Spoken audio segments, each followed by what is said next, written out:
ओम शांति।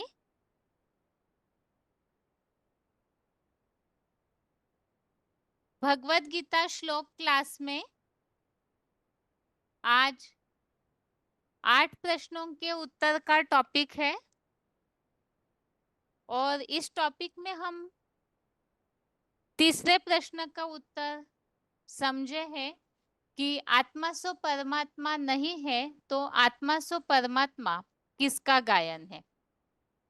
पिछले हफ्ते हमने इस संबंधित एक वीडियो क्लिप भी सुना है जिसमें मुरलियों के आधार से आत्मा सो परमात्मा ये भक्ति मार्ग की मान्यता किस तरह से सभी आत्माओं के हिसाब से गलत है और इसकी वास्तविकता क्या है, अर्थात आत्मा सो परमात्मा ये गायन केवल सृष्टि रूपी रंगमंच पर एक ही व्यक्तित्व, एक ही आत्मा है जो हीरो पार्टधारी है, वही परम आत्मा श्रेष्ठ से श्रेष्ठ आत्मा बनती है, जिनका गायन हर धर्म में सृष्टि के पहले पुरुष के रूप में माना जाता है, आदम एडम आदिदेव, और हिंदुओं में जिन्हें महादेव शंकर जगतम पितरम के रूप में भी माना जाता है। तो भगवत गीता के श्लोकों के आधार से और कई सारे भक्ति मार्गीय प्रमाणों से हमने इस मान्यता का उत्तर समझा है कि इसकी वास्तविकता किस तरह से महादेव के लिए ही लागू होती है। ये टॉपिक वैसे हमारा समझकर पूरा हो चुका है, इसीलिए आज के क्लास में और अगले हफ्ते के क्लास में 2 क्लासेस में हम इस टॉपिक को एक बार संक्षेप में रिवाइज करेंगे ताकि इस टॉपिक की पूरी लिंक हम सभी को समझ में आए कि किसी को भी अगर हमें समझाना है तो मुख्य किन बातों को समझाना चाहिए, भगवत गीता के किन श्लोकों को किस तरह से बताना चाहिए, जिससे कि भक्ति मार्गीय दुनिया में ये जो गलतफहमी फैली हुई है सभी को ही भगवान मानना और जिससे सृष्टि का पतन होता है, तो इस मान्यता से भगवान का एक व्यापी स्वरूप और वही परम पाठधारी है, उन्हें पहचानने से क्या प्राप्तियां होती है उसे भी समझने में सुविधा हो। तो आज के क्लास में हम रिवीजन की शुरुआत करते हैं। सबसे पहले हमने आत्मा सो परमात्मा ये मान्यता के लिए भक्ति मार्ग में किस तरह से बातें फैली हुई है उसे समझना जरूरी है।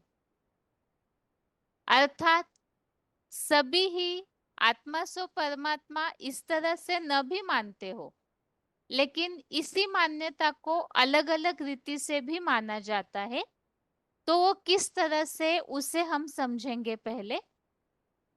तो यहाँ आत्मा सो परमात्मा इस मान्यता के लिए पहला टॉपिक ये है कि भक्ति मार्ग में इसका स्वरूप क्या होता है।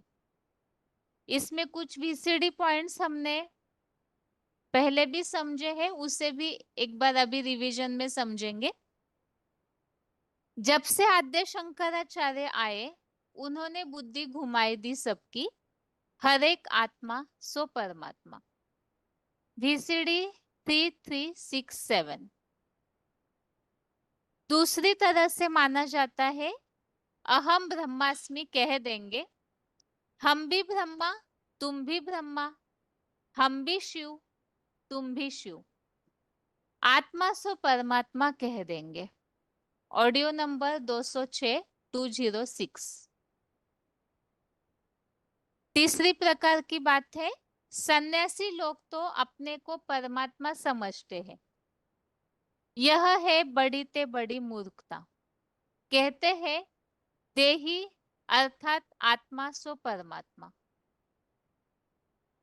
बाप कहते हैं तुम देही आत्मा हो न कि देही परमात्मा। परमात्मा फिर इतने सब कैसे होंगे।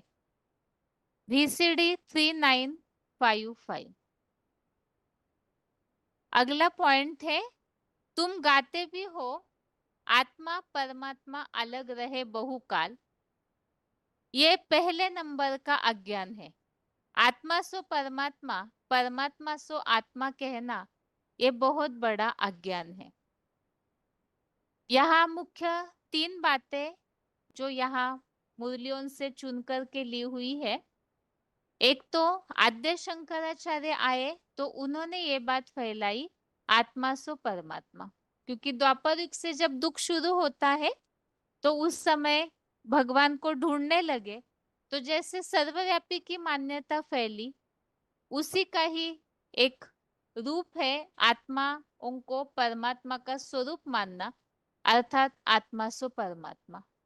और इसे ही इस तरह माना जाता है, अहम ब्रह्मास्मि शिवोहम, तुम भी ब्रह्मा हम भी ब्रह्मा। भक्ति मार्ग में ब्रह्म तत्व कहकर भगवान मानते हैं। तो इस हिसाब से अहम ब्रह्मास्मि अर्थात हम भी ब्रह्मा तुम भी ब्रह्मा, हम भी शिव तुम भी शिव, शिवोहम, इस तरह माना जाता है। अब इस मान्यता के लिए ही जैसे कहा जाता है आत्मा परमात्मा अलग रहे बहुकाल। अब ये सोचने की बात है, अगर आत्मा सो परमात्मा है तो आत्मा परमात्मा अलग रहे बहुकाल, ये कैसे हो सकता है? क्योंकि आत्मा है तो परमात्मा है ना, फिर अलग रहने की बात कहाँ से आई? यहाँ इन मान्यताओं को क्रॉस करने वाली ये बात है, इसे ध्यान में रखना जरूरी है।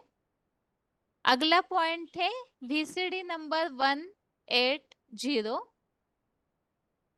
आत्मा सो परमात्मा कह देते हैं। आत्मा 84 के चक्र में आती है, परमात्मा क्या 84 के चक्र में आता है?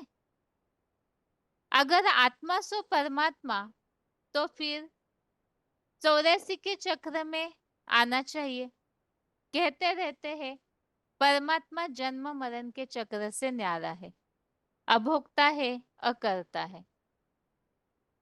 तो यहाँ और एक बात इस बात से क्रॉस होती है कि अगर आत्मा ही परमात्मा है तो फिर परमात्मा के लिए तो कहा जाता है कि परमात्मा अजन्मा अभोक्ता अकर्ता है, और आत्माएं तो जन्म मरण के चक्र में आती है। इस बात को तो माना जाता है भक्ति मार्ग में कि आत्मा पुनर्जन्म लेती है। तो फिर आत्मा सो परमात्मा है तो सभी आत्माओं को या तो अजन्मा होना चाहिए या तो फिर परमात्मा को जन्म मरण के चक्र में आना चाहिए। लेकिन ऐसे दोनों भी बातें नहीं है। आत्माएं तो जन्म मरण के चक्र में आने के लिए बंधी हुई है, और परमात्मा वो तो उनका नूंदा हुआ पार्ट है, जन्म मरण के चक्र से न्यारा है। तो इस हिसाब से भी ये मान्यता इस तरह से गलती होती है। अभी इसी मान्यता को किस तरह से गलत है इसे समझाने के लिए ही आगे के प्रमाणों को समझते हैं। यहाँ तो भक्ति मार्ग में किस तरह से इस मान्यता को माना जाता है, ये पहला टॉपिक हुआ हमारा कि भक्ति मार्ग में आत्मा सो परमात्मा इस मान्यता का स्वरूप क्या है। तो अहम ब्रह्मास्मि शिवोहम, हम भी ब्रह्मा तुम भी ब्रह्मा, या सभी को शिव का स्वरूप मानना, इस तरह से। अभी इसी मान्यता की अलग अलग जो बातें हैं उसके साथ ही उन मान्यताओं को किस तरह से गलत सिद्ध किया जा सकता है, उसे एक एक प्रमाण के साथ हम समझते हैं। सबसे पहला प्रमाण है, आत्मा सो परमात्मा है तो क्या आत्मा निर्लेप है? यहाँ परम पिता के परमात्मा के जो गुण है भक्ति मार्ग में माने जाते हैं, उन गुणों के साथ ही हम इस मान्यता को किस तरह से गलत होती है उसे समझेंगे। जैसे अभी एक बात समझी हमने, परमात्मा जो है वो अजन्मा है और आत्माएं जन्म मरण के चक्र में आती है, तो दोनों में अंतर हो गया। इससे ये बात स्पष्ट है कि आत्माएं सो परमात्मा नहीं हो सकता। अभी दूसरी है, यहाँ पहला प्रमाण है आत्मा निर्लेप है क्या, क्योंकि परमात्मा के लिए क्या कहा जाता है, परमात्मा जो है वो निर्लेप है। इसे गीता के श्लोक के प्रमाण से ही समझते हैं, फिर इसकी जो बातें हैं व्यवहारिक उसे समझते हैं। इसी स्लाइड में डिस्प्ले में 13वें अध्याय का 31वां श्लोक लिया हुआ है। अध्याय 13 का श्लोक नंबर 31। आत्माएं परमात्मा नहीं हो सकती, इसका पहला प्रमाण है परमात्मा निर्लेप है, तो क्या आत्माएं निर्लेप है? परमात्मा निर्लेप है, इसके लिए श्लोक है अनादित्वात् निर्गुणत्वात् परमात्मा अयम अव्ययः शरीरस्थोपि कौन्तेय न करोति न लिप्यते। इसमें स्पष्ट है कि परमात्मा जो है ना कर्म के बंधन में आते हैं, न करोति और न लिप्यते, न कर्म में लिप्त होता है, न कर्म करता है अर्थात अकर्ता है, और ना ही कर्मों का उन पर लेप लगता है। निर्गुण भी है, अनादित्वात निर्गुणत्वात कहाँ है, तो निर्गुण भी है। और इसके विपरीत आत्माओं का क्या हाल है? आत्माएं जो है वो जन्म मरण के चक्र में आती है और जन्म मरण के चक्र में बंध भी जाती है, उनका लेप छेप उन्हें लगता है। तो इसके लिए तो हमने 13वें अध्याय की श्लोकों को समझा है। पहले तो यहाँ जो पॉइंट्स है उससे इस बात को क्लियर समझते हैं कि आत्माएं निर्लेप नहीं हो सकती। ऑडियो 352। आत्मा निर्लेप कह देते हैं,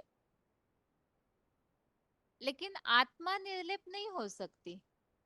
अगर आत्मा निर्लेप होती तो क्यों कहते हैं पापात्मा पुण्यात्मा?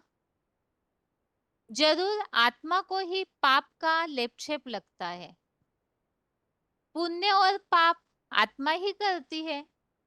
ऐसे नहीं कहेंगे कि पाप परमात्मा पुण्य परमात्मा, नहीं।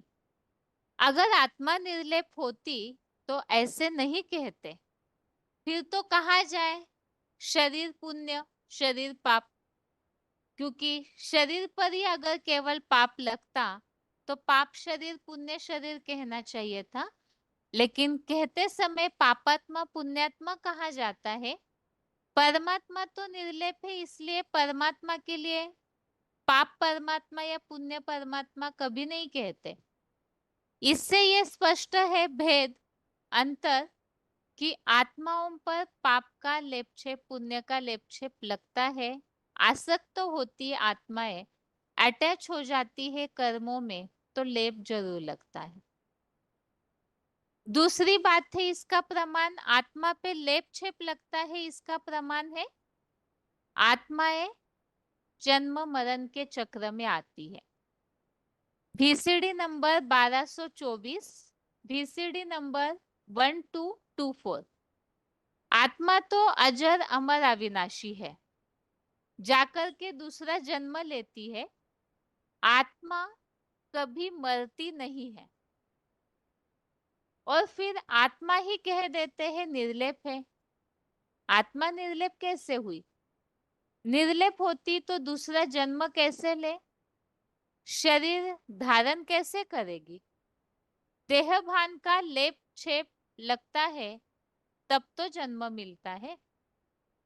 आत्मा निर्लेप नहीं है, इसका दूसरा प्रमाण है ये इस पॉइंट में।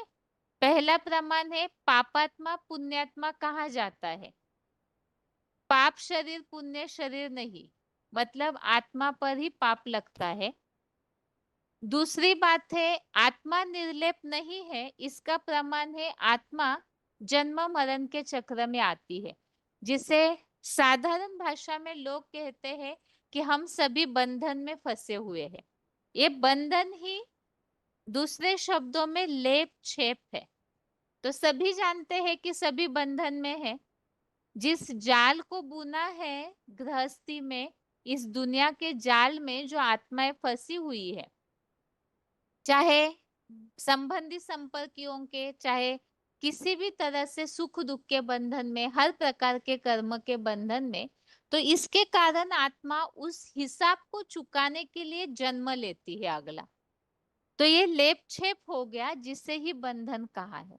ये दूसरा प्रमाण हुआ। अभी तीसरा प्रमाण अगले पॉइंट में है, ऑडियो 172। कहते भी है महान आत्मा, पापात्मा, महान परमात्मा नहीं कहते हैं। क्यों? वास्तव में परमात्मा को महान परमात्मा इसलिए नहीं कहा जा सकता क्योंकि वो पाप पुण्य की स्टेज से परे हो जाता है। और अगला पॉइंट है VCD 1573 1573। एक ही परम पिता परमात्मा है जो देह में कभी जन्म नहीं लेता है, 5 तत्वों का लेप छेप नहीं लगता है, वो पुनर्जन्म में आते ही नहीं, सिर्फ शरीर का लोन लेते हैं, उन पर कोई भी लेप छेप नहीं लगता है। इससे स्पष्ट है कि परम पिता जो है वो तो लेप छेप से न्यारे है, निर्लेप है, पाप पुण्य की स्टेज से परे है। इसीलिए परमात्मा के लिए पाप परमात्मा, पुण्य परमात्मा, महान परमात्मा नहीं कहते हैं। बाकी ये महानता हो, पापपना हो, पुण्यपना हो, ये सारा तो आत्माओं से रिलेटेड है, क्योंकि आत्माएं ही इस चक्र में बंधी हुई है। तो यहाँ हमने पहला प्रमाण समझा, आत्मा सो परमात्मा नहीं हो सकती, क्योंकि परमात्मा निर्लेप है और आत्माएं जो है लेप छेप में आती है। दूसरा प्रमाण है इसका, आत्माएं जो है वो निर्लेप नहीं है। इसके लिए 13वें अध्याय के जो श्लोक है, अध्याय 13 का श्लोक नंबर 19, श्लोक अध्याय 13 का श्लोक नंबर 20 और 21, इन श्लोकों को बताया जा सकता है। उसमें आत्मा निर्लेप नहीं है, इसीलिए जन्म मरण के चक्र में आती है। इसका प्रमाण 21वें श्लोक में बिल्कुल स्पष्ट है। पुरुषः प्रकृति स्तोई भुंक्ते प्रकृति जान गुणान कारणम गुण संगोस्य सदा सद्योनि जन्मसु। ये श्लोक नंबर इसी के साथ तुलनात्मक रीति से बताने के लिए जरूर याद रखना चाहिए। एक तो परमात्मा निर्लेप है, इसके लिए 13वें अध्याय का 31वां श्लोक हमने समझा, अनादित्वात् निर्गुणत्वात् परमात्मा अयम अव्ययः शरीरस्थोपि कौन्तेय न करोति न लिप्यते। और इसकी ही तुलना में आत्मा निर्लेप है, लेपछेप लगता है, इसीलिए जन्म मरण के चक्र में आती है। इसके लिए अध्याय 13 का 21 नंबर श्लोक, जिसमें स्पष्ट है कि आत्मा जो है प्रकृति के द्वारा जो 3 गुण उत्पन्न होते हैं उन्हें भोगती है, और इन गुणों में आसक्ति, लगाव, अटैचमेंट, यही बंधन है, यही लेपछेप है, जिसके कारण आत्मा सद सद्योनि जन्मसु, अर्थात अलग अलग प्रकार के जन्म लेने के लिए बंधी हुई है। अभी अगला प्रमाण है दूसरा, क्या आत्मा परमात्मा का अंश है? भक्ति मार्ग में माना जाता है आत्माएं जो है भगवान का अंश है, सभी एक भगवान से ही निकले हुए हैं। इसमें जैसे कि हमने एक पॉइंट समझा था मुरली का, जिसमें ये बताया जाता है कि सन्यासियों ने ये बात फैलाई कि एको ब्रह्म द्वितीयो नास्ते, एक ही ब्रह्म है, बाकी कुछ भी नहीं। तो आत्माएं जो है उन्हीं से निकले हुए अंश की तरह है। तो वास्तव में आत्माएं अगर अंश होती तो क्या क्या होना चाहिए, तो इसे हम समझते हैं। VCD 1063, अगर आत्माएं परमात्मा का अंश है तो उनमें दुर्गुण कहाँ से आ जाते हैं? सभी मनुष्य आत्माओं में नहीं तो भी जड़ जीव जंतु है, सब में दुर्गुण भरे हुए हैं। ये कहाँ से आए? आत्माएं अगर परमात्मा का अंश होती तो परमात्मा में तो गुण ही गुण है। भक्ति मार्ग में ये तो कहते हैं ना कि भगवान तो गुणों के सागर है, लेकिन आत्माएं जो है वो तो सब जानते हैं, रियलाइज करते हैं कि आत्माओं में तो दुर्गुण ही दुर्गुण, विकार अवगुण ही भरे हुए। अगर अंश है तो वो अंश में वो चीज, गुण, शक्तियां नजर आनी चाहिए थी, जो कि नजर नहीं आती। अगला पॉइंट है डिस्कशन नंबर 1259। सागर में से एक चुल्लू पानी लिया, वो अंश है या नहीं सागर का? उस एक चुल्लू पानी में ही वो गुण होगा जो सागर में गुण है, या दूसरा गुण होगा? अगर सागर खारा है तो उस एक चुल्लू पानी में खारापन होगा या नहीं होगा? अगर वो एक चुल्लू पानी सागर का अंश है तो खारापन जरूर है।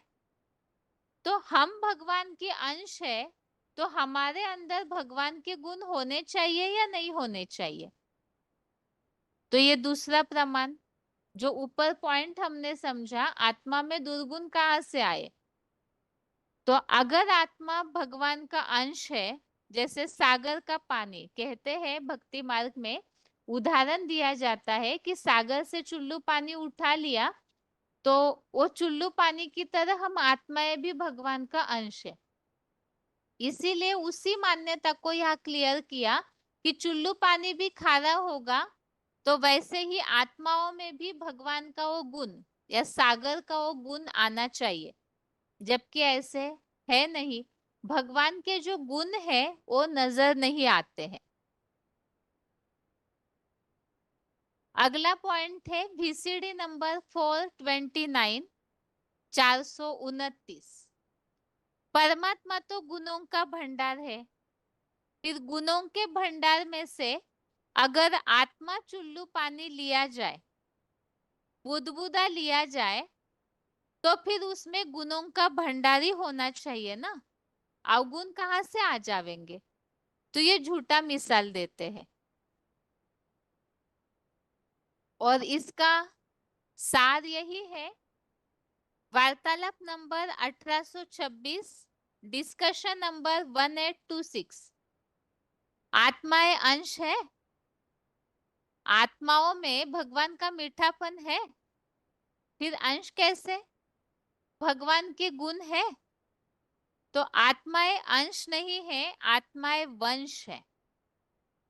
अर्थात भगवान से निकले हुए टुकड़े या कण नहीं है आत्माएं, क्योंकि भगवान से ही निकले हुए अगर अंश, मतलब क्या, उनके टुकड़े या कण।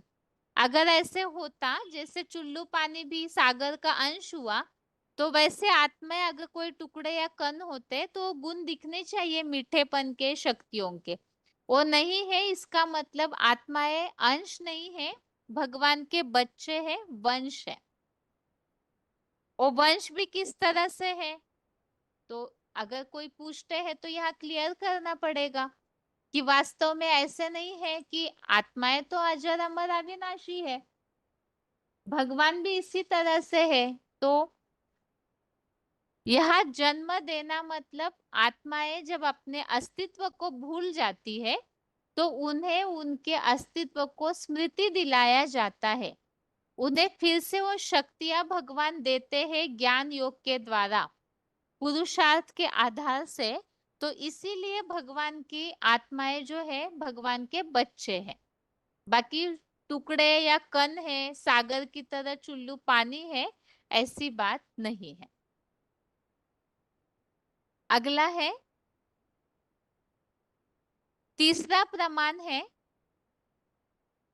ये मान्यताएं जो है एक दूसरे से जुड़ी हुई है। वैसे जैसे आत्माएं जो है भगवान का अंश या चुल्लू पानी माना जाता है, तो इसलिए भक्ति मार्ग में ये बताया जाता है कि जैसे चुल्लू पानी सागर से लिया तो सागर में ही डाला जाता है। इसी तरह से ये आत्माएं भी सागर से निकली है और फिर सागर में ही जाके मिक्स हो जाती है। आत्माएं मृत्यु होने के बाद जाके भगवान में मिक्स हो जाती है, इस तरह से बताया जाता है। लेकिन वास्तविकता देखनी है, क्या आत्मा परमात्मा में लीन हो जाती है? इसके लिए ही VCD 1659, आत्मा अविनाशी है। ऐसे नहीं कि आत्मा परमात्मा में लीन हो जाएगी। लीन हो जाना माना अस्तित्व खत्म हो जाना। जैसे सागर में से चुल्लू पानी लिया जाए, फिर वो चुल्लू उसी में फेंक दिया जाए, तो पानी लीन हो जाता है। वो पानी वापस नहीं आ सकता कि वही पानी का हिस्सा, मतलब वही चुल्लू पानी जो हमने फेंका सागर में, सेम वही के वही अणु के साथ वो चुल्लू पानी वापस कैसे ले पाएंगे? क्योंकि इतने विशाल सागर में वो मिक्स हो गया। तो वही पानी का हिस्सा वापस आ सकता है क्या? नहीं आ सकता। परंतु हमारी आत्मा कोई चुल्लू पानी नहीं है। हमारी आत्मा तो अजर अमर अविनाशी है, वो कभी लीन नहीं होती है, तो आत्मा अविनाशी कही जाती है।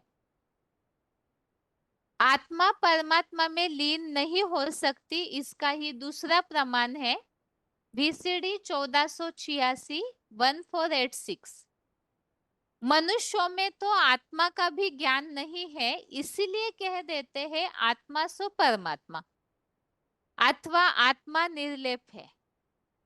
ये भी नहीं जानते हैं कि आत्मा इमॉर्टल है, अर्थात अविनाशी।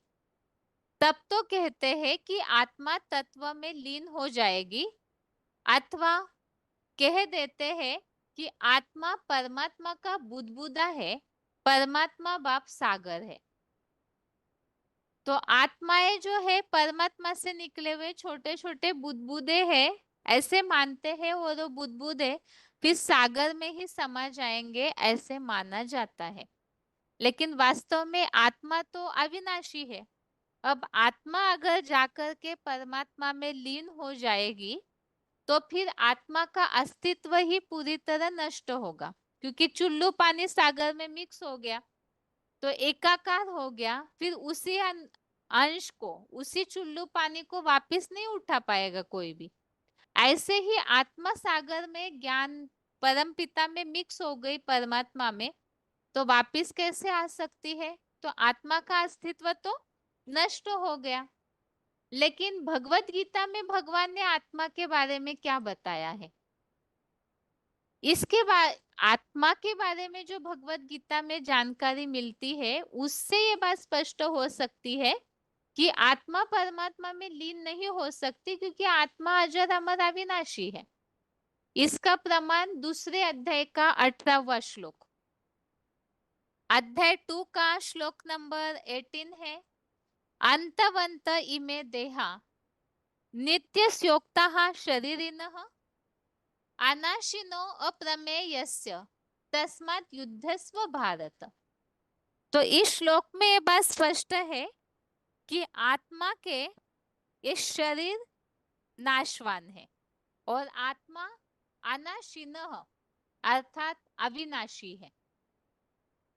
दूसरा श्लोक दूसरे अध्याय का ही 20वां अध्याय 2 का 20 नंबर श्लोक, न जायते म्रियते वा कदाचिन्नायम् भूत्वा भविता वा न भूयः अजो नित्यः शाश्वतो यम पुराणो न हन्यते हन्यमाने शरीरे।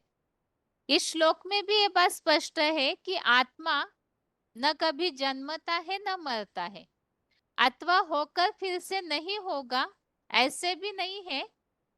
यह अजन्मा है, नित्य सनातन है। शरीर नाश होने पर भी नहीं मारा जाता। तो इस श्लोक में तो हर शब्द में ही आत्मा अविनाशी है, ये बात स्पष्ट होती है। दूसरे अध्याय का 23 श्लोक नंबर 23 है, नैनम छिन्दन्ति शस्त्राणि नैनम दहति पावकः न चैनम क्लेदयन्ति यापो न शोषयति मारुतः। इसमें भी आत्मा को कोई शस्त्र नहीं काट सकते, जल भिगो नहीं सकता, अग्नि जला नहीं सकती। अर्थात ही आत्मा के ऊपर कोई भी प्रकार का असर नहीं होता है। तो आत्मा अविनाशी है, पंच तत्वों से निराली है। अब सागर में मिक्स होने की तो बात ही नहीं फिर। दूसरे अध्याय का ही 30वां श्लोक नंबर 30 है।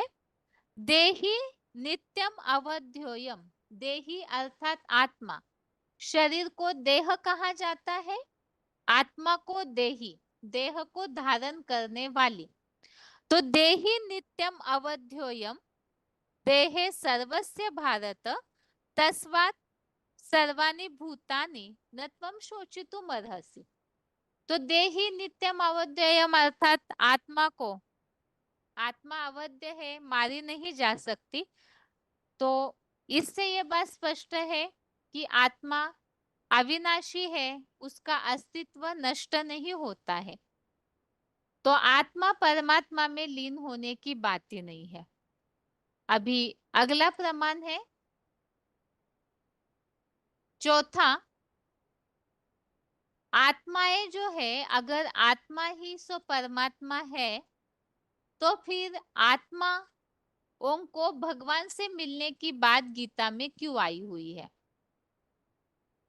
दुनिया में भी व्यवहारिक उदाहरण भी हम समझा सकते हैं कि आज दुनिया में जैसे सर्वव्यापी के टॉपिक में इस बात को समझा था कि सभी भगवान से मिलने के लिए इतना तड़पते हैं, मंदिर मस्जिद गुरुद्वारे में धक्के खा रहे हैं, अनेक अनेक तीर्थ क्षेत्रों में जाते हैं, भजन कीर्तनों में ऐसे आलाप करते हैं, उपासनाएं करते हैं, साधनाएं करते हैं। तो ये सारे कष्टदायी जो यातनाएं, यंत्रणा, तप जो भी किया जाता है, तो ये सबकी आवश्यकता क्या है? तो उत्तर तो यही मिलेगा कि भगवान को जानना है, मिलना है, भगवान से प्राप्ति करनी है। अगर हम स्वयं ही भगवान हैं, तो फिर हमें और कहाँ से प्राप्ति चाहिए? क्योंकि भगवान को तो और किसी से, कोई राजा है तो वो कहीं भी जाकर के भीख तो नहीं मांगेगा। ऐसे ही हर आत्मा परमात्मा है, तो फिर भगवान से मिलकर प्राप्ति करने की इच्छा क्यों रखते हैं? इसमें कोई, जैसे कि जब ये टॉपिक समझ रहे थे तो हमने समझा था इस बात को, कोई ये भी कहते हैं कि हमारे अंदर भगवान है लेकिन वो गुप्त है, छुपे हुए हैं, तो इसीलिए उन्हें इमर्ज किया जाता है, उन्हें जागरूक किया जाता है। ऐसी कुछ कुछ बातें अंधश्रद्धा पूर्वक, अंध भावना से भक्तों के मन में बैठी हुई है। तो इसके लिए भी व्यवहारिक रीति से समझाया जा सकता है। सबसे पहली बात तो, कोयले में हीरा कभी छिप नहीं सकता। चाहे मनुष्य कितने भी विकारी क्यों ना हो, पतित तामसी क्यों ना हो, लेकिन भगवान उनके अंदर अगर समाये हुए होते तो हीरे की चमक छिपनी ही नहीं चाहिए। दूसरी बात है, दूध में अगर चीनी घोली जाए उसका मिठास दिखेगा। भगवान अगर सबके अंदर है तो उनका मिठास छिप नहीं सकता। और हम आत्माएं जो विकारी तमोप्रधान है, हम भगवान को कैसे जागरूक करेंगे? सोए हुए तो हम हैं अज्ञान की नींद में। तो हमारी क्या क्षमता जो हम अपने अंदर के भगवान को जागरूक करें? क्योंकि भगवत गीता में तो भगवान आत्माओं को जगाते ही ये बताया है। ज्ञान का दीपक भगवान आत्माओं को देते हैं, लेकिन आत्माएं भगवान को जगाए, ये तो असंभव है। तो इससे भी ये बात स्पष्ट है कि आत्माएं जो है वास्तव में परमात्मा का स्वरूप नहीं है। इसीलिए भक्ति मार्ग में इतने सारे तप साधनाएं हठ योग करते हैं, भटकते रहते हैं। और भगवत गीता के श्लोकों के प्रमाण और स्पष्ट करते हैं कि भगवत गीता में भगवान से मिलने का रास्ता या भगवान से मिलने की बात क्यों बताई हुई है।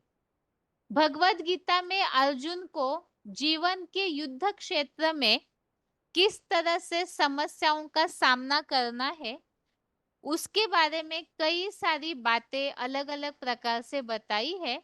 उसमें से ही एक बात बताइए, भगवान से मिलना और मिल करके प्राप्ति करने की बातें। तो ऐसी बात क्यों आई है? अगर आत्माएं सभी भगवान है तो और किससे मिलेंगे? इससे ही स्पष्ट है कि वास्तव में आत्मा सो परमात्मा नहीं है। तभी तो भगवान से मिलने के लिए गीता में भी उल्लेख मिलता है। अब इसके लिए 8वां अध्याय 8 का श्लोक नंबर 8 है। अभ्यास योग युक्तेन चेतसा नान्यगामिना परमं पुरुषम दिव्यम याति पार्थानुचिंतयन्। इस श्लोक में ये बात बताई है कि अभ्यास द्वारा योग युक्त हुई अव्यभिचारी मन बुद्धि से परम पिता शिव को अर्थात दिव्य प्रकाश युक्त परम पुरुष को पा सकते हैं। तो परम पुरुष अर्थात परमात्मा को पा सकते हैं कैसे? अव्यभिचारी याद के अभ्यास के द्वारा। इसी तरह से 8वें अध्याय का 22 अध्याय 8 का श्लोक नंबर 22 पुरुषः स परः पार्थ भक्त्या लभ्य स्त्वनन्यया यस्यांतस्तानि भूतानि येन सर्वमिदं ततम्। इस श्लोक में भी इस बात को बताया है कि अव्यभिचारी याद द्वारा परमात्मा परह पुरुष अर्थात ही परमात्मा, परह पुरुष अर्थात परम पुरुष अर्थात परमात्मा अव्यभिचारी याद के द्वारा ही प्राप्त होते हैं। इसी तरह से 8वें अध्याय का 14वां अध्याय 8 का श्लोक नंबर 14 अनन्य चेतः सततम यो माम स्मरति नित्यशः तस्याहं सुलभः पार्थ नित्य युक्तस्य योगिनः। इसमें भी स्पष्ट है अनन्य चेता अर्थात अनन्य चित्त वाला जो मुझको नित्यशः अर्थात नित्य स्मरति अर्थात स्मरण करता है तो उन्हें मैं सुखपूर्वक मिल जाता हूँ। ऐसे ही 9वें अध्याय का 34वां अध्याय 9 का श्लोक नंबर 34 मन मना भव मद भक्तो मद्याजी माम नमस्कुरु मामे वैश्यसि युक्ते त्वम आत्मानं मत्परायणः। इस श्लोक में भी स्पष्ट है कि भगवान में ही मन लगा, मेरे अर्थ ही यजन कर, मेरा भक्त बन जा। तो भगवान से जितना जो जुड़ेगा याद करेगा तो उन्हें वैसे ही ईशित्व भाव की राजाई भाव की ऊंची प्राप्ति होती है। तो भगवान से मिलकर के क्या क्या प्राप्तियां होती है, भगवान से मिलना चाहिए, ऐसी बातें भगवत गीता में आई है। और इसी के लिए ही यहाँ और भी कुछ श्लोक नंबर दिए हुए हैं, जैसे 8वें अध्याय का 7वां अध्याय 8 का 7 और 15 7वें अध्याय का 23 अध्याय 7 का श्लोक नंबर 23 12वें अध्याय का 4था श्लोक नंबर अध्याय 12 का श्लोक नंबर 4 और 18वें अध्याय का 64 श्लोक नंबर 8 अध्याय 18 का 64। तो इन सभी श्लोकों में ही भगवान से मिलने की बात गीता में आई है। तो स्पष्ट है कि आत्मा सो परमात्मा नहीं है। अब कुछ और बातें जो व्यवहारिक भक्ति मार्गीय बातें हैं उन्हें पॉइंट्स के द्वारा जानते हैं। VCD number 141। तो एक भी भक्त ऐसा नहीं है जिसको भगवान का पता हो। साधु भी साधना करते हैं भगवान से मिलने के लिए। साधुओं का काम क्या है? साधु शब्द साधना से जुड़ा हुआ है। क्या साधते हैं? इंद्रियों की साधना करते हैं, अर्थात भगवान से मिलने के लिए हठ योग पूर्वक इंद्रियों को साधा जाता है। तो भगवान को जानते नहीं है तभी तो इस तरह से प्रयास करते हैं। VCD नंबर 1462 1462 भक्ति की ही जाती है परमपिता परमात्मा से मिलने के लिए। भगवान के पास जाने से शांति धाम चले जावेंगे। भगवान के घर को शांति धाम कहा जाता है। अब आत्मा सो परमात्मा है, इस पॉइंट में दो तीन बातें हैं। एक तो परमात्मा से मिलने की बात, इसलिए भक्ति करते हैं। दूसरी बात है आत्मा सो परमात्मा है, तो आत्माएं जो है भगवान से मिलते हैं, पुरुषार्थ करते हैं, भक्ति करते हैं मिलने के लिए, और मिल करके ये सोचते हैं हमें मोक्ष प्राप्त होगा, हम भगवान के घर चले जाएंगे, शांति धाम जाएंगे। अब एक तो बात है परमात्मा से मिलने की, अर्थात आत्मा सो परमात्मा नहीं है, क्योंकि स्वयं स्वयं से मिलने की क्या बात आती है। दूसरी बात है आत्मा सो परमात्मा है, तो परमात्मा तो शांति धाम के वासी है। ऊंचा तेरा नाम ऊंचा तेरा धाम कहाँ है, तो फिर हम आत्माएं परमात्मा है, तो इस सृष्टि में नरक में क्यों है, शांति धाम में ही बैठे हुए होना चाहिए। इससे और एक बात स्पष्ट होती है कि आत्मा सो परमात्मा नहीं है। अगला पॉइंट है ऑडियो 457। आत्माएं और परमात्मा अलग रहे बहुकाल। कौन रहे? तुम आत्माएं अलग रहे, ये भी तुम समझते हो। हम आत्माएं अपने स्वीट साइलेंस होम में रहने वाली है, अभी यहाँ पार्ट बजाते बजाते थक गए हैं, तो सृष्टि पर आत्माएं पार्ट बजाती है, तो परमात्मा जो शांति धाम वासी है उनसे लंबे समय से आत्माएं अलग हुई है। तभी भक्ति मार्ग में कहा जाता है आत्मा परमात्मा अलग रहे बहुकाल, और तभी ही भगवान से मिलने की इच्छा भी करते हैं, क्योंकि अलग हो गए, दुखी हो गए, बहुत दिन से बिछड़ गए हैं, तो भगवान से मिलने के लिए प्रयास करते हैं, भक्ति पूजा पाठ करते रहते हैं। अभी अगला प्रमाण है, पांचवा प्रमाण है आत्मा सो परमात्मा है, तो परमात्मा के लिए क्या कहा जाता है? त्वमेव माता च पिता त्वमेव, परम पिता परमात्मा, जिसको भारतवासी गाते हैं तुम माता पिता हम बालक तेरे, त्वमेव माता च पिता त्वमेव, ये सिर्फ एक परम पिता परमात्मा को ही कहा जाता है। VCD 1463। आत्माएं जो है परम पिता की संतान है, परमात्मा की संतान है, तभी ही परमात्मा के लिए कहते हैं तुम माता पिता हम बालक तेरे। दूसरा पॉइंट है, वो लोग कहते हैं सभी परमात्मा का रूप है, सभी फादर्स ही फादर्स है, फिर फादर्स को वर्षा कहाँ से मिले?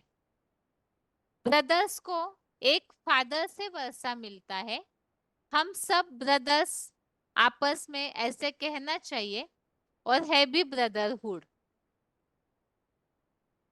वास्तव में आत्माएं भाई भाई कहते हैं आपस में, और भाई भाइयों को एक पिता से वर्षा मिलता है।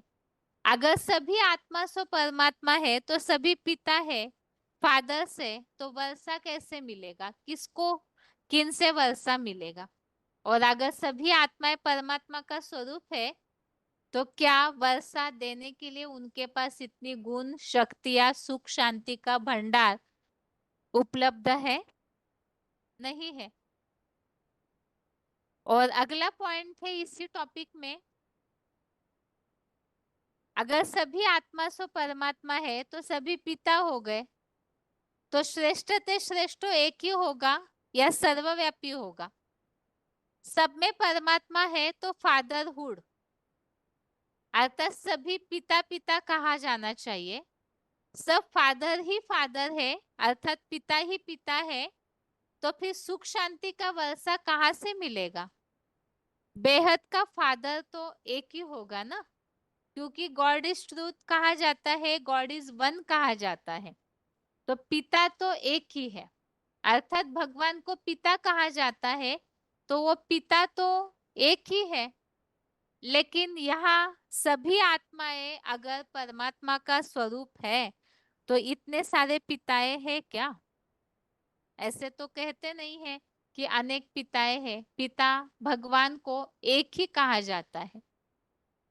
अब इसी के लिए यहाँ भगवत गीता में भगवान पिता है, इसके लिए जो श्लोक आए हुए हैं, एक तो 14वें अध्याय का चौथा, अध्याय 14 का श्लोक नंबर 4 है, सर्व योनिषु कौन्तेय मूर्तयः संभवन्ति यः तासां ब्रह्म महत् योनि अहम बीज प्रदः पिता। इसमें स्पष्ट है कि भगवान जो है बीज बोने वाला पिता है, अहम बीज प्रदः पिता। और 9वें अध्याय का 17वां अध्याय 9 का श्लोक नंबर 17 है, पिता अहमस्य जगतो माता धाता पितामह वेद्यम पवित्रम ओंकार रुक्साम यजुरेव च। इसमें मूल बात तो है पिता अहमस्य जगतो माता धाता पितामह। तो परम पिता के लिए ही कहा गया है कि वो पितामह भी है, माता है, धाता भी है। अगला श्लोक है अध्याय 11 का श्लोक नंबर 43, 11वें अध्याय का 43वां श्लोक है, पितासि लोकस्य चराचरस्य त्वमस्य पूज्यस्य गुरुर्गरीयान् न त्वत् समोऽस्त्यधिकः कुतोऽन्यो लोकत्रयेऽप्य प्रतिम प्रभाव। इसमें भी बताया है कि आप सारे चराचर अर्थात जड़ जंगम जगत के परम पिता हो। तो ये सारे श्लोकों में ऐसे तो भगवत गीता में भगवान पिता है, कई सारे उल्लेख है, और भक्ति मार्ग में तो माना जाता ही है कि भगवान पिता है। तो फिर अगर आत्मा सो परमात्मा है तो क्या सभी पिता है? कोई भी अपने को अगर ये कहे कि हाँ मैं भगवान हूँ, मैं पिता हूँ, तो क्या वो सारी सृष्टि को वर्षा देने के योग्य है? नहीं है। और जो शिवोहम कहते हैं, अहम ब्रह्मास्मि कहते हैं, तो क्या वो लोग इस तरह से वर्षा देने के योग्य है? नहीं है। अल्पकाल की सुख शांति, अल्पकाल के लिए 2-4 दिन के लिए कुछ दे दिया तो उन्हें भगवान नहीं कहा जा सकता है। कोई चमत्कार कर दिया तो उन्हें भगवान नहीं कहा जा सकता है। भक्ति मार्ग में इस तरह की जो कुछ कुछ गलतफहमियां भक्तों के मन में है, तो वो इस तरह से हटाई जा सकती है कि वास्तव में इस सृष्टि पर कोई भी आत्मा परमात्मा नहीं हो सकती। अभी अगला पॉइंट है, सभी आत्मा सो परमात्मा है, तो रचयिता कौन और रचना कौन? जैसे पिता है और हम सब बच्चे हैं, तो उसके लिए हमने अभी श्लोक समझे, पिता अहमस्य जगतो माता धाता पितामह पितासि लोकस्य चराचरस्य। इन सब श्लोकों में भगवान पिता है, ये बात स्पष्ट है। अभी इसी तरह से भगवान रचयिता है। अगर सभी ही आत्माएं परमात्मा है तो फिर रचयिता कौन और रचना कौन? सभी अगर पिता बन के रचयिता बन गए तो किसको रचा? ऐसे तो अनेक सृष्टि होनी चाहिए थी फिर। तो इससे भी ये बात स्पष्ट है कि भगवत गीता के ये श्लोक जो भगवान ने अपना परिचय देते हुए बताए हुए हैं, तो क्या ये श्लोक जो आत्मा सो परमात्मा कहने वाले हैं, वो इन सब श्लोकों को पूरी तरह गहराई से जानते हैं? अगर जानते हैं तो सृष्टि का बीज है भगवान, जो यहाँ 7वें अध्याय के 10वें श्लोक में आया है, अध्याय 7 का श्लोक नंबर 10 में, बीजम मम सर्वभूतानां विद्धि पार्थ सनातनम बुद्धिर्बुद्धिमतामस्मि तेजस तेजस्विनामहम्। तो बीजम मम सर्वभूतानां अर्थात सर्वभूत प्राणियों का मैं बीज हूँ। तो क्या सभी आत्माएं इस तरह अपने को बीज कह सकते हैं? और अगर कहते हैं तो क्या उनमें सारी सृष्टि का नॉलेज है? इस सृष्टि के आदि मध्य अंत तीनों कालों का नॉलेज है? तो कोई भी हाँ तो कहेगा नहीं। और अगला श्लोक है इसी में ही कि भगवान रचयिता है वास्तव में, अगर सभी आत्मा सो परमात्मा है तो रचयिता और रचना का संबंध कैसे होगा? 10वें अध्याय का 39 श्लोक नंबर 39। यच्चापि सर्वभूतानां तदहम अर्जुन न तदस्ति विना यस्यात् मया भूतम चराचरम। इस श्लोक में भी बताया है सब चर अचर प्राणी मात्र का जो कुछ मूल बीज रूप है वो मैं हूं। तो भगवान बीज है अर्थात सबका रचयिता। जैसे बीज से सारा वृक्ष उदय होता है, प्रफुल्लित हो जाता है, ऐसे ही भगवान बीज है जिनसे ये सृष्टि विस्तारित होती है। ऐसे ही अध्याय 9 का श्लोक नंबर 18 18वां श्लोक है, गति भरता प्रभु साक्षी निवासः शरणम सुहृत् प्रभवः प्रलय स्थानम निधानम बीजम अव्ययम। इसमें मुख्य बात है कि मैं बीज हूं। अब इसके अलावा भी भगवान के परिचय की कई सारी बातें इस श्लोक में है कि स्थापना पालना विनाश की जो बात है वो भी भगवान जानते हैं। शरणम सुहृत् सबका आधार है, गति भरता प्रभु साक्षी है तो गति दाता भी है। तो ये सारे जो भी बातें भगवान के लिए बताई हुई है, तो क्या ये सारी बातें सभी मनुष्यों के लिए लागू हो सकती है? आत्माओं के लिए नहीं हो सकती है। इसी बात के लिए यहाँ बताया है बीसीडी 2203 2203 बीज को बाप कहा जाता है, जड़े आधार है। तो मनुष्य सृष्टि का जो मूल बीज है वो एक ही है जिसकी मान्यता सभी धर्मों में है, परंतु वो इतना प्राचीन बीज है कि उसके बारे में कोई डिटेल नहीं जानता। तो यहाँ इस टॉपिक में ये बात स्पष्ट है कि सभी आत्माओं को रचयिता नहीं कहा जा सकता, तो आत्माएं परमात्मा भी नहीं है। और यहाँ जैसे बीज है, यहाँ बताया है सारी मनुष्य सृष्टि रूपी वृक्ष है और उसका जो बीज है वो ऊपर में है। इस झाड़ को मनुष्य सृष्टि रूपी झाड़ कहा जाता है, इनका बीज ऊपर में है जिसको परमपिता परमात्मा कहा जाता है। आम का झाड़ होता है तो उनका क्रिएटर भी बीज को कहा जाता है, वो जैसे कि बाप हो गया, परंतु वो आम का बीज तो जड़ है, उसका बीज नीचे बोया जाता है। ये तो चैतन्य बीज रूप है, ये तो ऊपर में रहते हैं। तो इसके लिए ही 15वें अध्याय का पहला श्लोक जिसमें ये बात स्पष्ट है, ऊर्ध्वमूलम अधः शाखम अश्वत्थम प्राहुरव्ययम छंदासि यस्य पर्णानि न सम वेदस्य वेदवित्। तो ये छठवां प्रमाण हमने समझा। जैसे आत्मा सो परमात्मा होती तो सभी को पिता कहना चाहिए, लेकिन ऐसे तो कोई अपने को मैं भगवान बाप पिता हूँ अगर ऐसे कहते भी है तो उतना नॉलेजफुल तो वैसे भी सृष्टि की कोई आत्माएं नहीं है। अगला प्रमाण है 7वां, सभी आत्मा सो परमात्मा है तो परमात्मा की शरण में जाने अथवा उनकी याद से मुक्ति व परम गति की प्राप्ति का उल्लेख गीता में क्यों कहा गया है?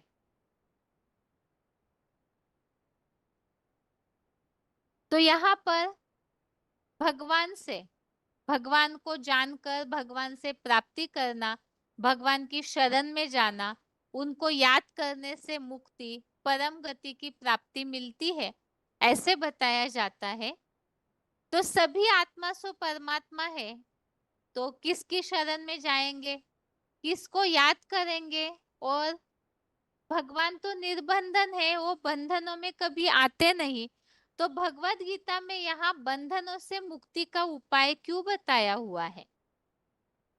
तो इससे ये बात और स्पष्ट हो जाती है कि आत्माएं सो परमात्मा नहीं है, क्योंकि परमात्मा निर्बंधन है, वो सबको बंधनों से मुक्ति दिलाते हैं और सभी भक्ति मार्ग में कहते भी है कि हमें बंधनों से छुड़ाओ। सबसे पहले तो इस प्रमाण के लिए श्लोक समझते हैं। 14वें अध्याय का 26वां श्लोक है। माम च यो अव्यभिचारेण भक्ति योगेन सेवते सगुणान समतीत एतान ब्रह्म भुवाय कल्पते। इस श्लोक में बताया है कि जो अव्यभिचारी भक्ति योग द्वारा मेरी सेवा करता है वो इन गुणों के समुदाय का उल्लंघन करके ब्रह्म भाव के लिए स्थित होता है। तो यहाँ पर भगवान की अव्यभिचारी भक्ति अर्थात याद से तीनों गुणों से परे हो सकता है, ऐसे उल्लेख आया है। और इन तीन गुणों को पार करने के बाद ही जन्म जरा मृत्यु इन दुखों से पार हो सकता है, ऐसा उल्लेख 14वें अध्याय के 20वें श्लोक में मिलता है। अध्याय 14 का श्लोक नंबर 20।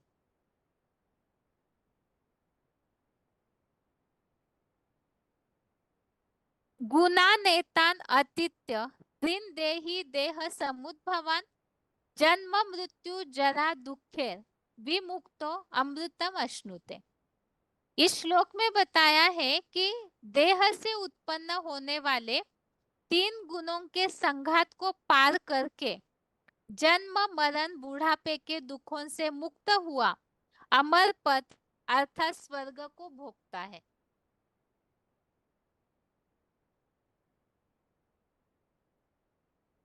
तो इस श्लोक में ये बात बताई हुई है। पहले श्लोक में बताया है कि जो अव्यभिचारी भावना से भक्ति या याद करेगा वो तीन गुणों को पार करता है। फिर श्लोक नंबर 20 में बताया है कि जो तीन गुणों को पार करता है वो फिर जन्म मृत्यु बुढ़ापे के दुखों के बंधन से पार हो जाता है, अमर बन जाता है। अर्थात भगवान से बंधनों से मुक्ति मिल जाती है।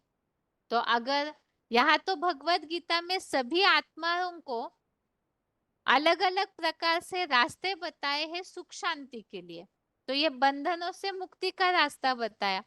अब परमात्मा तो निर्बंधन है, आत्माएं बंधन वाली है। अगर आत्मा सो परमात्मा होती तो भगवत गीता के इन श्लोकों को भगवान ने क्यों समझाया है। VCD number 2394, VCD number 3494। भक्ति मार्ग में याद करते आए हो ना,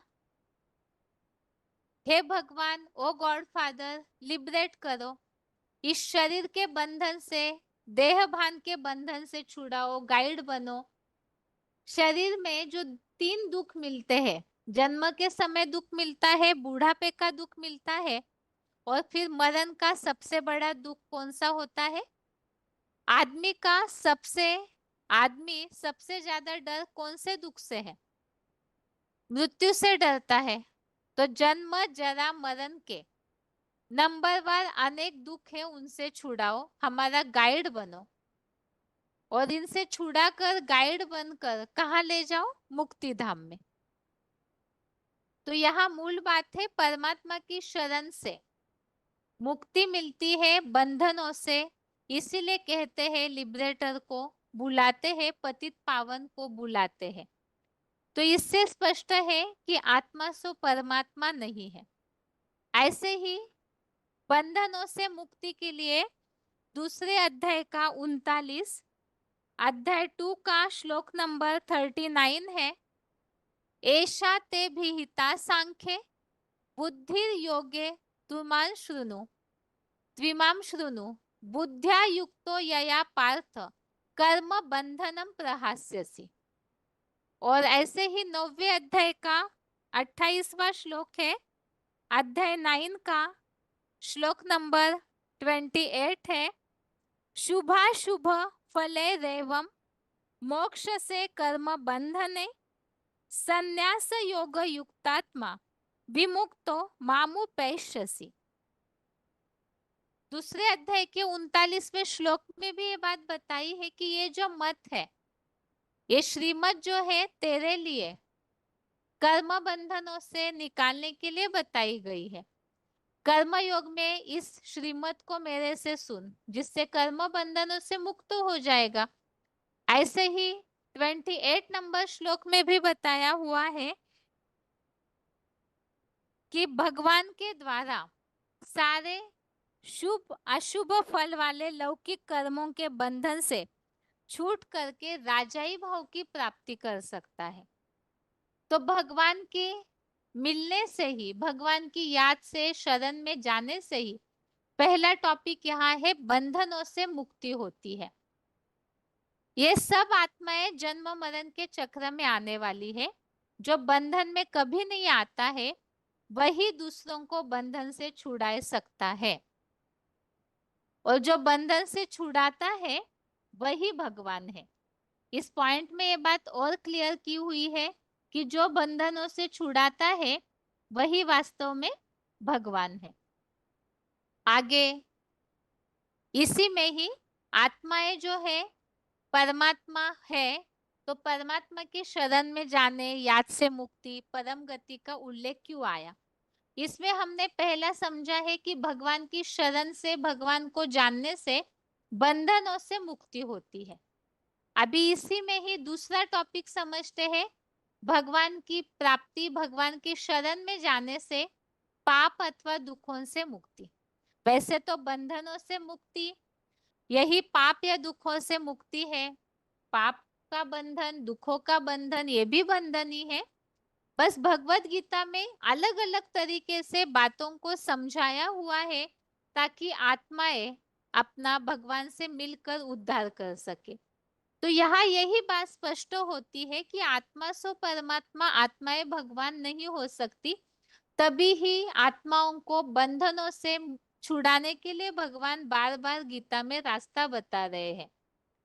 अब पापों से या दुखों से मुक्ति के लिए 18वें अध्याय का 66, अध्याय 18 का श्लोक नंबर 66 है, सर्वधर्मान् परित्यज्य मामेकं शरणं व्रज, अहम त्वा सर्व पापेभ्यो मोक्षयिष्यामि मा शुच। यह स्पष्ट है, भगवान की शरण में जाने से सर्व पापेभ्यो, सब पापों से मोक्ष, मुक्ति मिलती है। 10वें अध्याय का तीसरा, अध्याय 10 का श्लोक नंबर 3 है,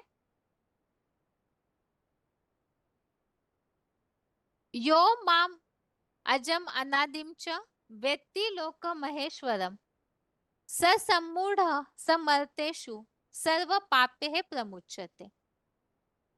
तो इसमें भी बताया है कि जो अजन्मा अनादि भगवान को, तीनों लोकों के महेश्वर को जानता है, वो सर्व पापे है प्रमुच्यते, सब पापों से मुक्त हो जाता है। और यह पॉइंट में भी यही बात बताई है, सर्वधर्मान परित्यज्य, सब देहधारी धर्म गुरुओं के धर्मों को त्याग कर मामेकम शरणम व्रज, मुझ एक परम पिता परमात्मा की शरण में आ जा, मैं तुझे दुखों से मुक्त कर दूंगा। इसी में ही भगवान की शरण में जाने से परम गति की प्राप्ति का उल्लेख, ये तीसरा टॉपिक है इस प्रमाण में। परम गति, भगवान को जानने से ही परम गति की प्राप्ति होती है। इसमें है 6वें अध्याय का 45, अध्याय 6 का श्लोक नंबर 45, प्रयत्नाद्यत मानस्तु योगी संशुद्ध किल्बिषः अनेक जन्म संसिद्ध ततो याति पराम गति। और ऐसे ही अध्याय 8 का श्लोक नंबर 15 है,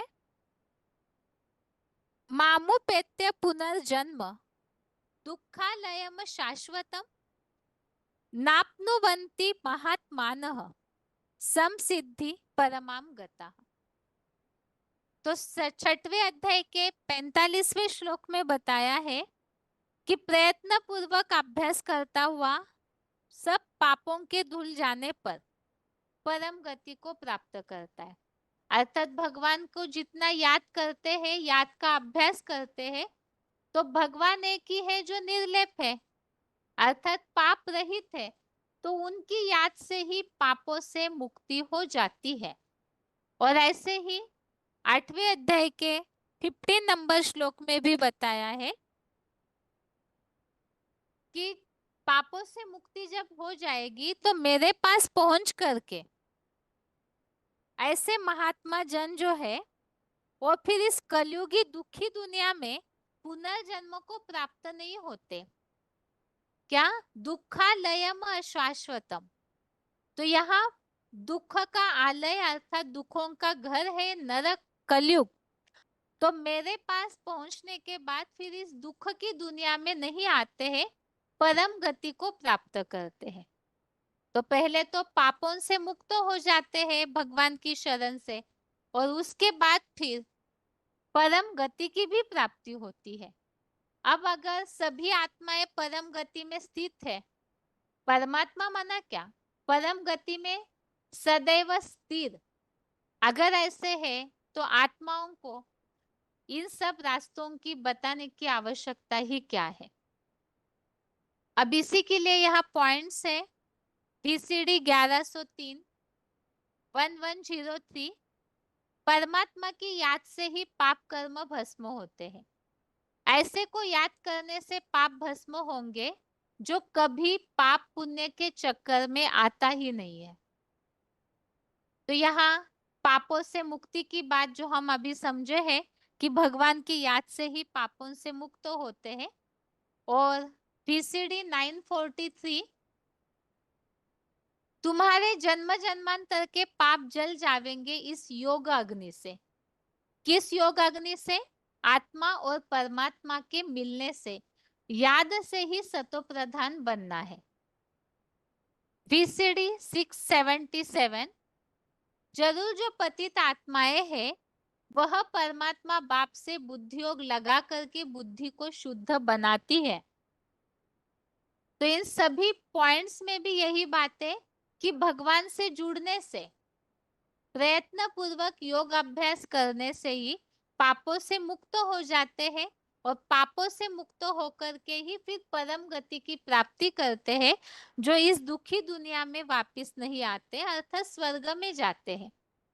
अब यहाँ ऐसे कुछ श्लोक है भगवत गीता में जिनमें ये उल्लेख आया है कि मेरे पास पहुंचकर दुखी दुनिया में नहीं आते, मेरे पास पहुंच करके नरक में वापस नहीं आते, पुनर्जन्म नहीं लेते, तो इससे भक्ति मार्ग में गलत लिया गया है।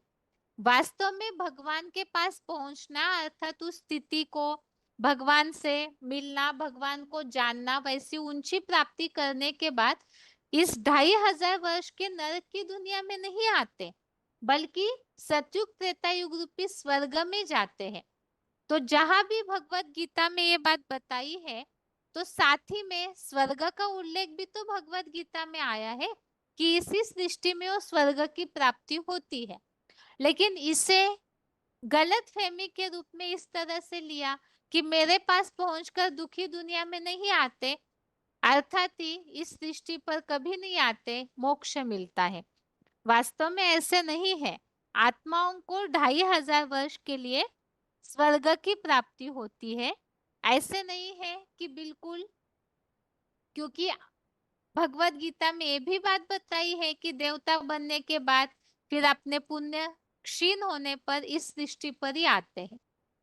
तो वास्तव में आत्मा सो परमात्मा नहीं है, इसीलिए ही भगवान की शरण में जाने की बात है, याद की बात है, परम गति की बात है, और मुख्य बात है कि भक्ति मार्गीय लोग इसीलिए ही भक्ति करते हैं ताकि भगवान के पास पहुंच सके। अभी भगवान से मिलने के बाद, भगवान की शरण में जाने के बाद और एक मुख्य बात यहाँ बताई है जो पीछे के उल्लेखों से मिलती जुलती है, जो बताया दुखालयम शाश्वतम, दुख के आलय में पुनर्जन्म नहीं लेते, इसी तरह से बताया इस मृत्यु लोक से मुक्ति होती है। 12वें अध्याय का 6वां अध्याय 12 का श्लोक नंबर 6 है।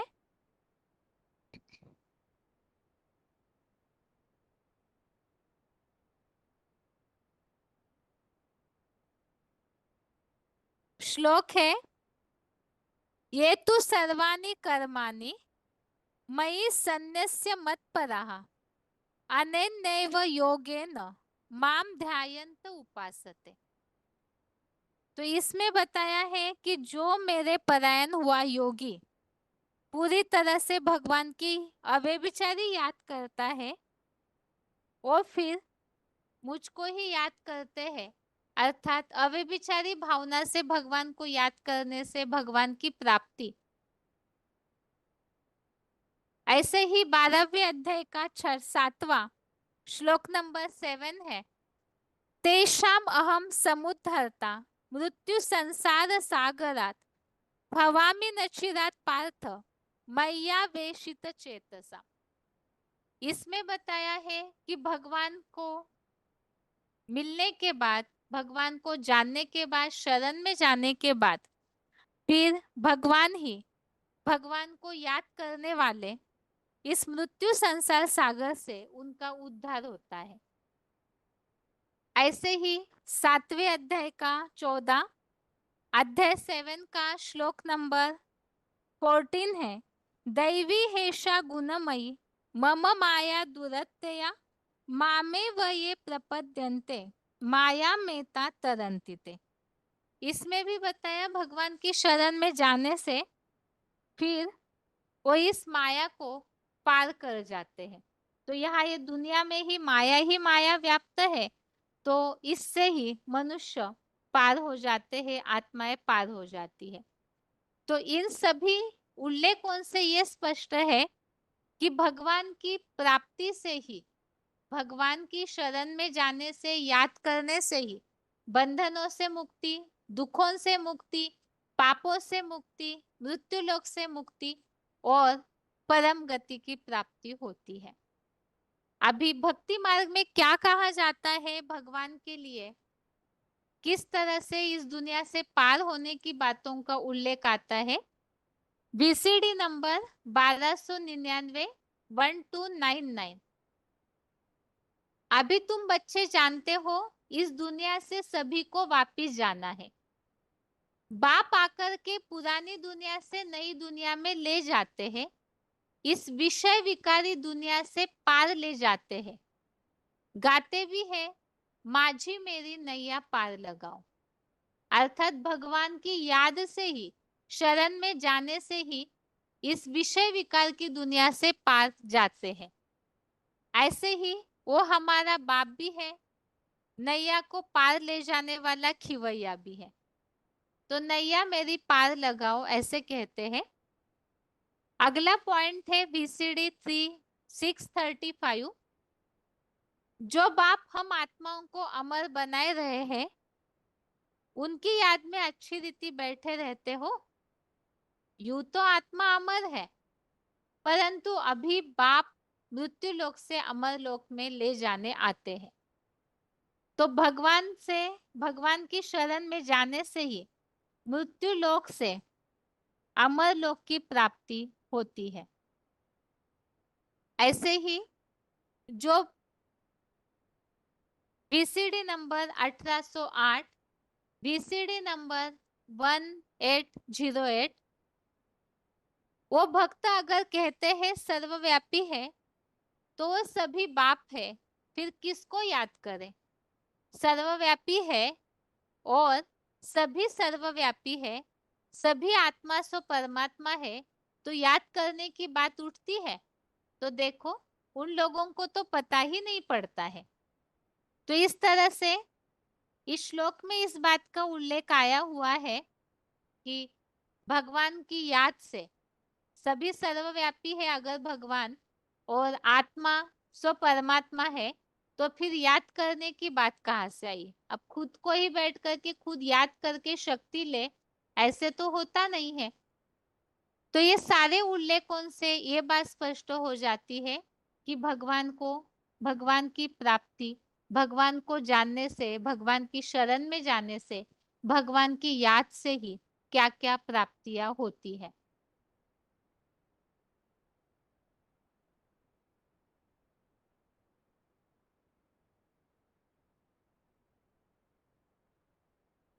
अभी और एक टॉपिक अगला एक प्रमाण इस टॉपिक में समझते हैं कि सभी आत्मा सो परमात्मा है, तो परमात्मा को कोई नहीं जानते, ऐसे गीता में क्यों लिखा है?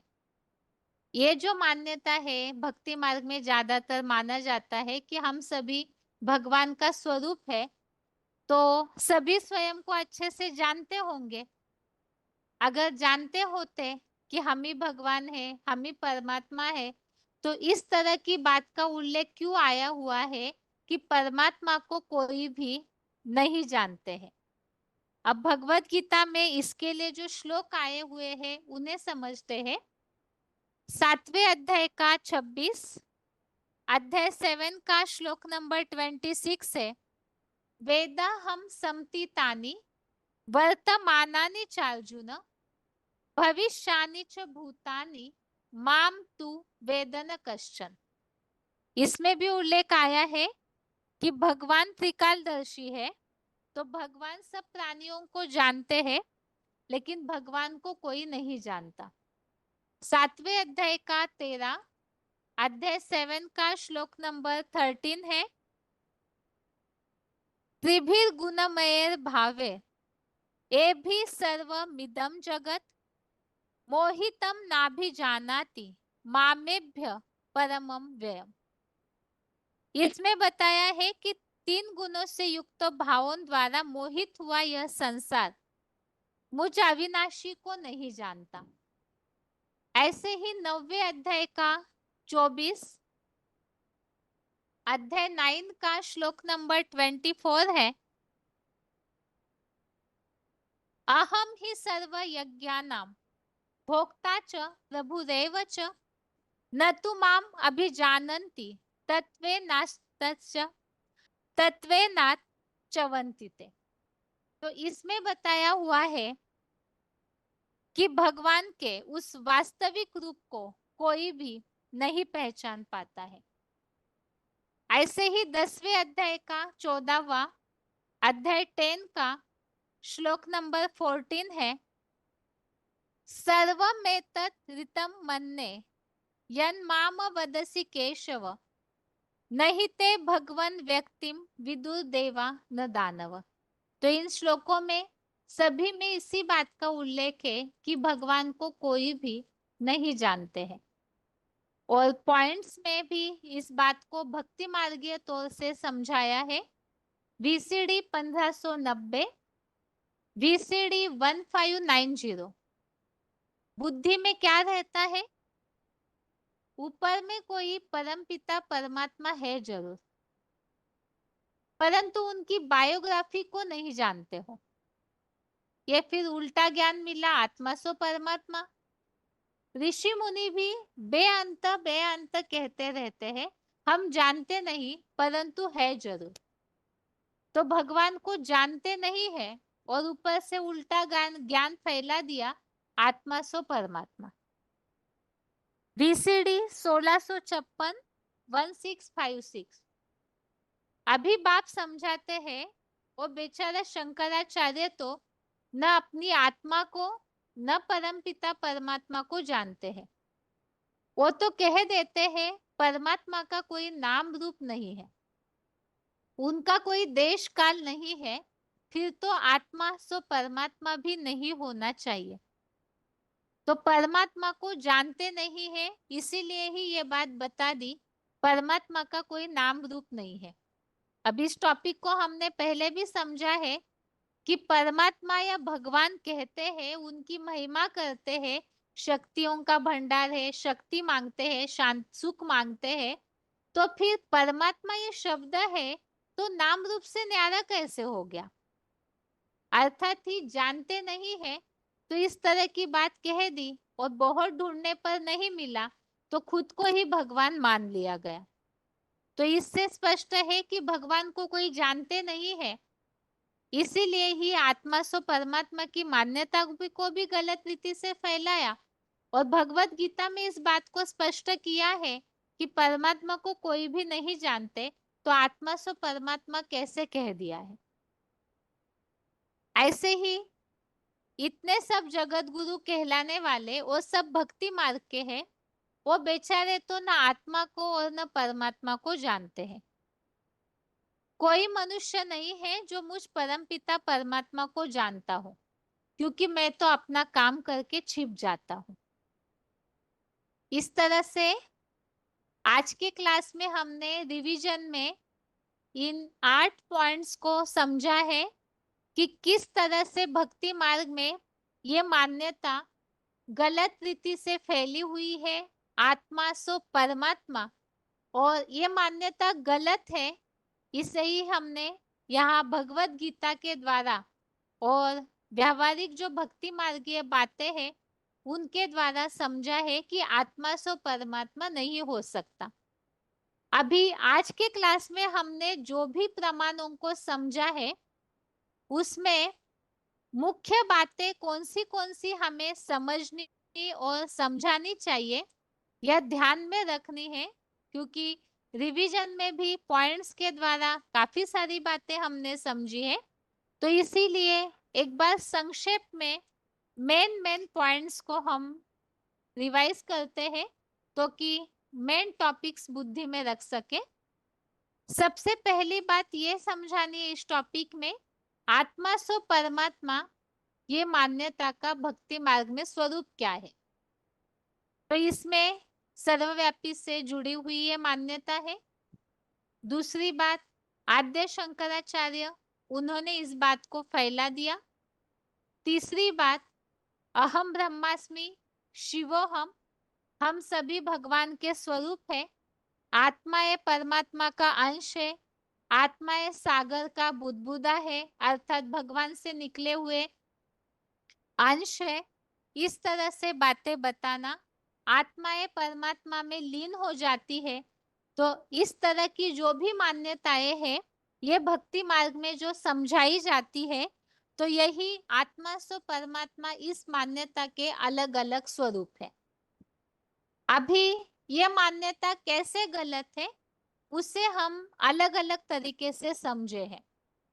सबसे पहले हमने समझा आत्मा सो परमात्मा नहीं हो सकते, इसमें आत्मा मरण के चक्र में आती है और भगवान जन्म मरण के चक्र से न्यारा है।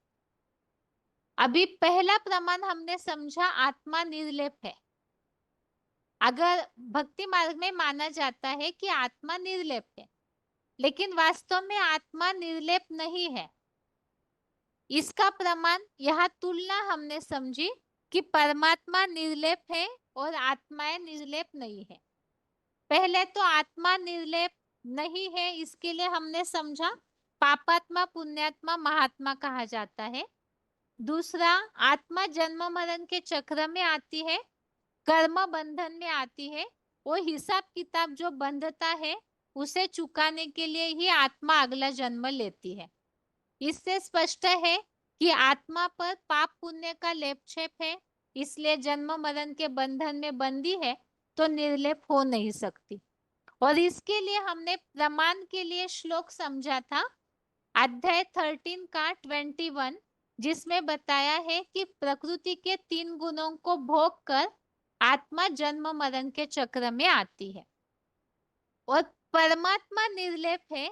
इसमें हमने 13वें अध्याय का 31 श्लोक नंबर 31 समझा कि परमात्मा न करोति न लिप्यते, अकर्ता भी है और लिप्त भी नहीं होता। अभी दूसरा प्रमाण हमने समझा, आत्मा परमात्मा का अंश है क्या। भक्ति मार्ग में तो अंश माना है, लेकिन इसके प्रमाण को गलत समझा, गलत है। इसे स्पष्ट करने के लिए हमने समझा, जैसे कोई चीज से टुकड़ा निकाल लिया तो उसमें वो गुण दिखना चाहिए। सागर का पानी उठा लिया, सागर का अंश, तो उसमें खारापन होना चाहिए। इसी तरह से आत्माएं अगर भगवान का अंश होती तो भगवान गुणों का भंडार है, तो आत्माओं में भी वो गुण दिखने में आने चाहिए। लेकिन आत्माएं अवगुणों से भरी हुई है, तो आत्मा परमात्मा का अंश नहीं है। ऐसे ही आत्मा परमात्मा में लीन हो जाती है, सागर से निकली है सागर में ही लीन हो जाती है। तो इसे गलत बताने के लिए हमने पहली बात बताई, समझी है कि आत्मा अगर परमात्मा में लीन हो जाती है तो आत्मा का अस्तित्व पूरा नष्ट हो जाएगा, क्योंकि सागर से चुल्लू पानी उठा लिया, उसमें फेंक दिया, दोबारा उस चुल्लू पानी को हम उठा नहीं सकते, क्योंकि लीन हो गया, वो विलीन हो गया, उसमें समा गया। ऐसे आत्मा अगर समा जाती है भगवान में तो आत्मा तो विनाशी हो जाएगी। भगवान में समाई, चलिए तो महानता हो गई, मान भी लिया एक तरफ से हमने, लेकिन आत्मा का अस्तित्व नष्ट हो गया। फिर आत्मा फिर से निकल के बाहर तो नहीं आएगी सागर में समाने के बाद। लेकिन आत्मा के लिए तो गीता में बताया है, आत्मा अजर अमर अविनाशी है। तो आत्मा परमात्मा में लीन कैसे हो सकती है? इससे भी स्पष्ट है, आत्मा स्व परमात्मा नहीं है। चौथा प्रमाण हमने समझा था, अगर आत्मा ही भगवान का स्वरूप है, आत्मा स्व परमात्मा है, तो परमात्मा से मिलने की बातें क्यों आई हुई है? इसमें कई सारे प्रमाण हमने समझे, श्लोकों के भी। अव्यभिचारी याद से भगवान को मिलना, निरंतर याद से भगवान को मिलना, मेरी सेवा करके भगवान से मिलना, ऐसी बातें गीता में बताई हुई है। क्यों? आत्मा है परमात्मा है तो मिलने की बात क्यों आई? और भक्ति मार्ग में भी इतनी सारी साधनाएं करने की बात क्यों आती है? आत्मा परमात्मा अलग रहे बहुकाल, ये बात क्यों बोली जाती है अगर आत्मा ही परमात्मा है तो? पांचवा प्रमाण हमने समझा, आत्मा सो परमात्मा है तो परमात्मा को पिता कहा जाता है और आत्माएं सब उनके बच्चे हैं, इसीलिए त्वमेव माता च पिता त्वमेव कहा है। अब सभी आत्मा सो परमात्मा है तो फिर कौन पिता हो जाएगा? अब ढेर सारे पिता हो जाएंगे। और इसमें एक बात और समझी थी, अगर सभी आत्माएं परमात्मा है, पिता स्वरूप है, तो क्या वो वर्षा देने के योग्य है? इतने वर्षे की ताकत, अखूट ज्ञान भंडार, शक्तियों का भंडार क्या आत्माओं के पास है? उत्तर में नहीं है। तो सभी पिता कैसे होंगे? ऐसे ही रचयिता और रचना की बात भी हमने समझी कि भगवान बीज है, तो इस आधार से भी ये समझा कि ये आत्माएं सभी बीज होती तो सृष्टि का सारा ज्ञान उनके अंदर होना चाहिए था। अगली बात हमने समझी, सातवां प्रमाण, आत्माओं को परमात्मा की शरण में जाना, भगवान की याद से मुक्ति, परम गति की प्राप्ति का उल्लेख आया है। तो इसमें हमने समझा, भगवान की शरण में जाने से बंधनों से मुक्ति होती है, पापों से मुक्ति होती है, मृत्यु लोक से मुक्ति होती है, परम गति की प्राप्ति होती है। तो भगवान अगर आत्माएं ही परमात्मा है तो ये सारे मार्ग आत्माओं के लिए क्यों बताए हुए हैं? और आठवां प्रमाण आज के क्लास में हमने समझा, आत्माएं अगर परमात्मा है तो परमात्मा को कोई भी नहीं जानते, ऐसा उल्लेख भगवत गीता में क्यों आया हुआ है? और इसके श्लोक हमने समझे, जिससे ये स्पष्ट है कि भगवान को कोई भी नहीं जानते। और भक्ति मार्गीय तौर से भी भगवान के बारे में कोई को पूछे तो सभी के अलग अलग मत है। अगर सभी आत्माएं सो परमात्मा है तो भगवान के अंश भी होते, तो भगवान के बारे में सभी को एक जैसी बात बतानी चाहिए। अलग अलग बातें बताते हैं, इससे स्पष्ट है कि आत्मा सो परमात्मा नहीं है और ना ही परमात्मा को कोई जानते हैं। ये सारे प्रमाण आज के क्लास में हमने रिवीजन में समझे हैं। आगे के क्लासेस में हम और भी प्रमाणों को समझेंगे, साथ में आत्मा और परमात्मा में काफी सारे अंतर है, जिससे स्पष्ट होता है कि आत्मा सो परमात्मा नहीं है, इस बात को भी समझेंगे। अभी आज के लिए ये रिवीजन वाला टॉपिक यहाँ ही पूरा करते हैं और साथ में गीता क्लास आज के लिए यहाँ ही पूरा होता है। ओम शांति।